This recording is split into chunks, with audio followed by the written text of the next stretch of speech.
YRF की तरफ से एक और धक्यानुसी मूवी अल्फा आने वाली है। ऐसे तो इस मूवी का रिलीज डेट पोस्टपोन हो रहा है, क्योंकि मूवी में क्या ही होगा ये सब चीज़ हमको पता है। आपको पता ही होगा वार 2 में क्या हुआ, पठान में क्या हुआ, और आपका जो टाइगर था उसमें क्या हुआ, ये सब हमने देखा है। कैसे दिखाया जा सकता है कोई हमारा भारत का का कोई एजेंट है, वो भारत के तरफ से उसको कुछ हिट्स मिला तो वो जाकर पाकिस्तान के आईएसआई के साथ मिल गया? ऐसा तो हो नहीं सकता है। लेकिन इस मूवी में प्रोपेगेंडा दिखाया गया, एक ही बस में भारत का झंडा और पाकिस्तान का झंडा लगा हुआ है, और उसमें दोनों ही आईएसआई के एजेंट और रॉ के एजेंट जा रहे हैं मिलकर टेररिस्ट को मतलब पकड़ने के लिए या फिर टेररिस्ट को इनकाउंटर करने के लिए। ये सब प्रोपेगेंडा मूवी पता है कौन दिखा सकता है? सिर्फ और सिर्फ वाईआरएफ दिखा सकता है, बॉलीवुड दिखा सकता है, लेफ्ट विंगर, और कोई नहीं दिखा सकता है। और उसके बाद ये जो मूवी अल्फा, आपको पता ही होगा दिसंबर 2025 में आने वाली थी, लेकिन मूवी क्यों नहीं आई? क्योंकि वाईआरएफ का सारा जो काला चिट्ठा है धुरंधर ने खोल कर रख दिया। क्योंकि धुरंधर ने बताया कि स्पाई मूवी बनती कैसे है, और उसके बाद हमने जाना कि हाँ ये एक मूवी है, और उसके बाद पार्ट 2 भी इसका आ रहा है। तो जो वाईआरएफ का जो झूठ मूठ का स्पाई यूनिवर्स था वो खत्म हो चुका है, मोनोपोली। और ये जो मूवी है उसका रूमर्स भी आ रहा है कि शायद अल्फा अब डर के इसको थिएटर पर ना रिलीज करे, अब इसको सीधे ओटीटी पर रिलीज करे। मैं पूरा तरह से रूमर्स था, लेकिन मैंने कन्फर्मेशन का इंतज़ार किया तो पता चला है अभी कि ये जो रूमर्स था ये सच में रूमर्स ही था। मेकर्स ने अनाउंस किया है कि 215 करोड़ का जो नेटफ्लिक्स पे डील बताया जा रहा था वो बेसिकली हुआ नहीं है। ये मूवी जो है क्लियर करा है मेकर्स ने कि ये थिएटर पर ही रिलीज होगी, लेकिन थिएटर पर रिलीज होगी तो नुकसान बहुत ज़्यादा होगा। नेटफ्लिक्स पे अगर रिलीज हो जाती है 215 करोड़, कोई खराब प्राइस नहीं था। लेकिन चलिए मेकर्स का क्या दिमाग में ये भी देखना होगा।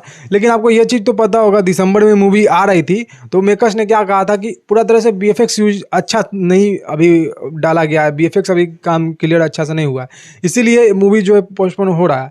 लेकिन असली बात ये थी कि धुरंधर जो है उसके डर के वजह से मूवी रिलीज नहीं हुई थी, क्योंकि धुरंधर में दिखाया कि स्पाई क्या होता है और स्पाई मूवी बनती कैसे है, तो वाईआरएफ उसके वजह से मूवी ने रिलीज की। तो बात ये था, आपको भी पता ही होगा।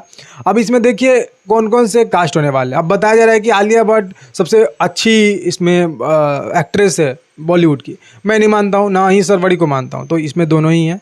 लेडी का स्पाई होने वाला है ये, तो सरवड़ी और आलिया भट्ट इसमें नजर आएंगे आपको, अनिल कपूर भी इसमें होंगे। लेकिन पोस्ट क्रेडिट सीन आपको बता दें तो ऋतिक रोशन और जूनियर एनटीआर, बॉबी देओल, ये तीनों का पोस्ट क्रेडिट सीन होगा। जैसे पोस्ट क्रेडिट सीन आपने वार 2 में देखा था, सरवड़ी, आलिया भट्ट और बॉबी देओल का हुआ था, वैसे ही आप पोस्ट क्रेडिट सीन देखे होंगे कि पठान में हुआ था टाइगर का, और टाइगर में हुआ था टाइगर 3 में पठान का। तो ये पोस्ट क्रेडिट सीन चलते रहता है, और पता नहीं ये पोस्ट क्रेडिट सीन होता क्यों है, इससे क्या होता है? इससे मूवी का हाइप बनता है थोड़ा मोड़ा, उससे ज़्यादा कुछ नहीं होता है। आखिर ये बात बताइए, पठान में पोस्ट क्रेडिट सीन आया तो उससे फ़ायदा क्या हुआ? कुछ फ़ायदा नहीं हुआ। क्या 1000 करोड़ 1100 करोड़ का मूवी कलेक्शन की तो उससे ज़्यादा कर ली, 1500 करोड़ का कर ली? ऐसा तो नहीं है। सिर्फ झूठ मूठ का एक हाइप क्रिएट करना है जो कि फालतू का है। पठान में आपने देखा ही प्रोपेगेंडा। तो मुझे नहीं लगता है कि पोस्ट क्रेडिट सीन का कोई ज़रूरत है। अगर मूवी आपकी अच्छी है तो मूवी में आप कैमियो भी ना डालिए, ना ही पोस्ट क्रेडिट सीन डालिए, सिर्फ मूवी बनाइए, और वो भी रियल स्टोरी पे। स्टोरी आपकी अच्छी होनी चाहिए, और कोई बड़ा कैरेक्टर भी वो वहाँ पे वैल्यू नहीं रखता है। तो आप मूवी को फोकस करिए कि आप मूवी कितना प्योरली तरीका से बना रहे हैं, ये मैटर करता है। अब देखिए इसका रिलीज डेट जो है 17 अप्रैल 2026 को बताया जा रहा था, लेकिन मेकर्स ने ये भी कह दिया है कि जो आपका बैटल ऑफ गलवान है सलमान खान की, वो भी तो उसी वीक में आने वाली है।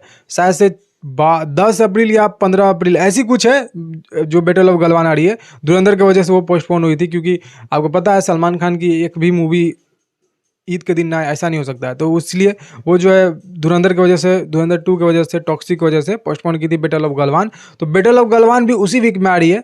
तो वाईआरएफ के मेकर्स ने कहा कि चलिए हम इस क्लेश को अवॉइड करेंगे, और 17 अप्रैल को जो रिलीज डेट है अब वो कंफर्म मत मानिए, ये भी पोस्टपोन होने वाला है। शायद से मूवी मई जून में आ सकती है, ऐसा ही कुछ इसका डेट होगा, या फिर लेट अप्रैल को आएगी, ऐसा कुछ होगा। लेकिन मूवी अभी नहीं आएगी। जितना मूवी पोस्टपोन होगी उतना ही पता चलेगा कि मूवी में कुछ नहीं है, और मूवी में कुछ है ही नहीं। आप रिलीज होगा, आप मूवी देखिएगा, फालतू अपना पैसा खर्चा करिएगा। अब पता ही है वाईआरएफ करती ही क्या है, थोड़ा मोड़ा जो खराब होगा उसको थोड़ा सा सुधारने की कोशिश करेगी, अदरवाइज और कुछ नहीं करेगी, या फिर जो खराब होगा उसको भी नहीं सुधारेगी। मुझे तो ये पता है पक्का। लेकिन मूवी जो है 17 अप्रैल को नहीं आ रही है। आई एम प्रीटी श्योर 2000%, 100% या 200% नहीं, 2000% 17 अप्रैल को ये जो आपकी अल्फ़ा मूवी है ये नहीं आने वाली। अल्फ़ा फल्फा मूवी कुछ आने वाली नहीं है। अब ये मूवी किस चीज़ पर आधारित रहेगी ये तो नहीं पता, लेकिन स्पाई के नाम पर भाई लोग तुमने ड्रामा बहुत किया है और पब्लिक इससे बहुत परेशान है।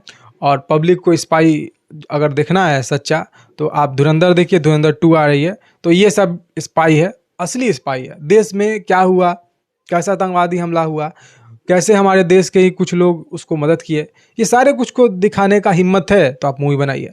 अदरवाइज स्पाई के नाम पर झूठा चीज़ मत फैलाइए, जैसे कि आपने फैला रखा है। आपने वार 2 में फैलाया, आपने पठान में फैलाया, आपने टाइगर 3 में, टाइगर मतलब पूरा टाइगर सीरीज में ही फैलाया कि रॉ और ISI दोनों मिलकर काम कर रही है। मतलब ये लॉजिक ही नहीं है। इतना ट्रोल होने के बाद भी ये लोग नहीं सुधरा। और YRF जो है इसीलिए क्लेश करने से अवॉइड कर रही है क्योंकि YRF कर्ज में चल रही है। जो आपका धर्मा प्रोडक्शन है, शायद से कौन है, करण जोहर का धर्मा प्रोडक्शन, वो कितना मतलब लॉस में गया है। उसका जो 50% शेयर है वो बेचना पड़ा, 50% शेयर जो बचा है वो भी बेचने के कगार पर है।